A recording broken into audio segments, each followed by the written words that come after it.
রাধে রাধে বন্ধুরা, তোমরা সবাই কেমন আছো? আশা করছি সবাই খুব ভালো আছো। আমিও খুব ভালো আছি আমার গোবিন্দের কৃপায়। দেখো বন্ধুরা, তোমাদের সাথে শেয়ার করেছিলাম আমি মা শাশুড়ির বাড়ি থেকে এসে কি কি করছিলাম। তখন এখনও ভিডিও আমার রয়ে গেছে, তোমাদের সাথে শেয়ার করব করে আর করাই হয় না। জন্মাষ্টমীর সব ভিডিওগুলো শেয়ার করতে করতে এই ভিডিওগুলো আর শেয়ার করা হয়নি, তাই ভাবলাম এখন তোমাদেরকে এই ভিডিওটা শেয়ার করে দিই। দেখো বন্ধুরা, বাড়িতে এসেই আগে তো রান্নাবান্না করে নিয়েছিলাম, তারপর ঘরদোর মুছামুছি করে এইদিকে আবার ঝাড়ু দিচ্ছি, আর এইদিকে এইগুলো সব কাচবো বলে সব তুলে রাখছি। অনেক কিছুই কাচার বেরিয়ে পড়েছিল, তোমাদেরকে তো আগের ভিডিওতে শেয়ার করেছিলাম, আর এই ভিডিওতে কিছু কিছু শেয়ার করছি। দেখো আমি সব ঝাড়ু দিচ্ছি, কদিন ছিলাম না বাড়িতে, বাড়ি একদম যা ইচ্ছা তাই হয়ে গেছে, মানে কি বলবো।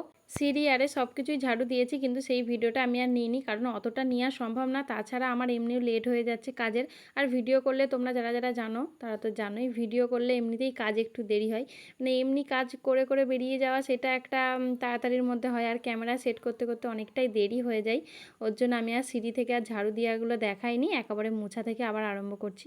সব কিছুই মুছে নিচ্ছি। আমি এসেই রান্না টান্না করে নিয়েছিলাম, তারপরে ঘরদোর গুছিয়ে মুছে তারপর স্নান টান করবো, তারপর সোনাদের স্নান করাবো। সেদিন অনেকটাই দেরি হয়ে গেছে। আর তারপরে আমার গোবিন্দরাও ওইভাবে পড়ে গেছিলো, তোমাদেরকে আগের ভিডিওতে দেখিয়েছিলাম যে কিছু ইঁদুরে টিঁদুরে যাতে হোক হবে এইরকম অবস্থা করেছে। তোমরা এই ভিডিওটাই দেখতে পারবে, শেষের দিকে দিয়েছি। আর কোথাও থেকে এসে পরিষ্কার পরিচ্ছন্ন না করলে আমার আবার বাড়িতে থাকতেও ভালো লাগে না, যে একটু পরে করব তা না, আমি সব এসে তাড়াতাড়ির মধ্যে সব কিছুই করে ফেলি। আর সেই দিনকার যদি টাইম থাকতো আমি কাচাকুচিগুলোও করতাম, শুধু টাইমের জন্য করিনি, অনেকটাই দেরি হয়ে গেছিলো, 2টোর বেশি।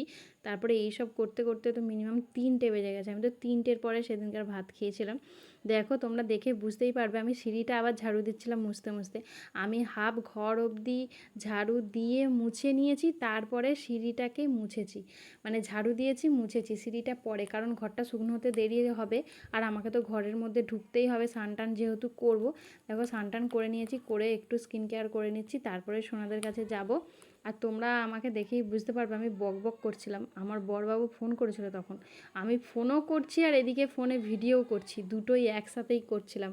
কারণ ওর সাথেও সকাল থেকে কথা বলা হয়নি, কাজে কাজে, মানে মা শাশুড়ি বাড়ি থেকে আসা থেকে ওর সাথে আমি কথাই বলিনি। আর তারপরে বাড়িতে এসে এবার কাজে লেগে পড়েছি, ওর সাথে কথাই হয়নি। ও বলছে একটুখানি কথা বলো, আমি তাই ওর জন্য কথা বলতে বলতেই ভিডিও করছিলাম। তারপরে দেখো এইভাবেই পড়ে গেছিলো।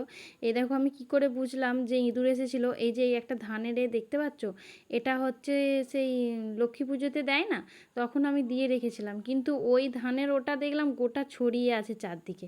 মানে বাড়িতে ছিলাম না 3 দিন ভোর, ইঁদুরে এসে এরকম অত্যাচার করেছে জানো।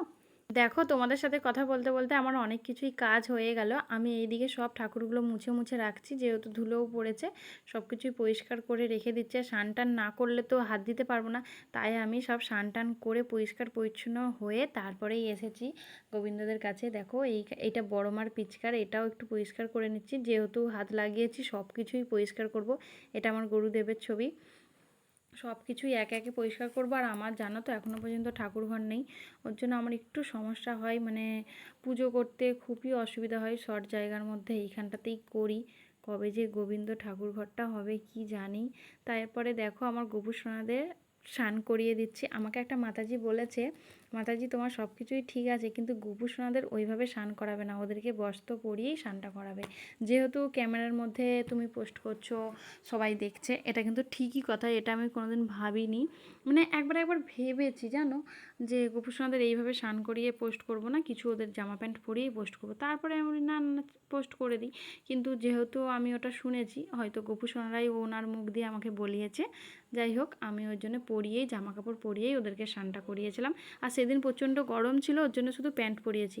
আর দেখো এইদিকে তুলসী মহারানীকে অনেকদিন জল দেওয়া হয়নি, মানে বাড়িতে ছিলাম না যেহেতু 3 দিন, কেমন শুকিয়ে গেছে। মানে এই পাতা নিয়েই আমি গোবিন্দদের সেবাই দিই।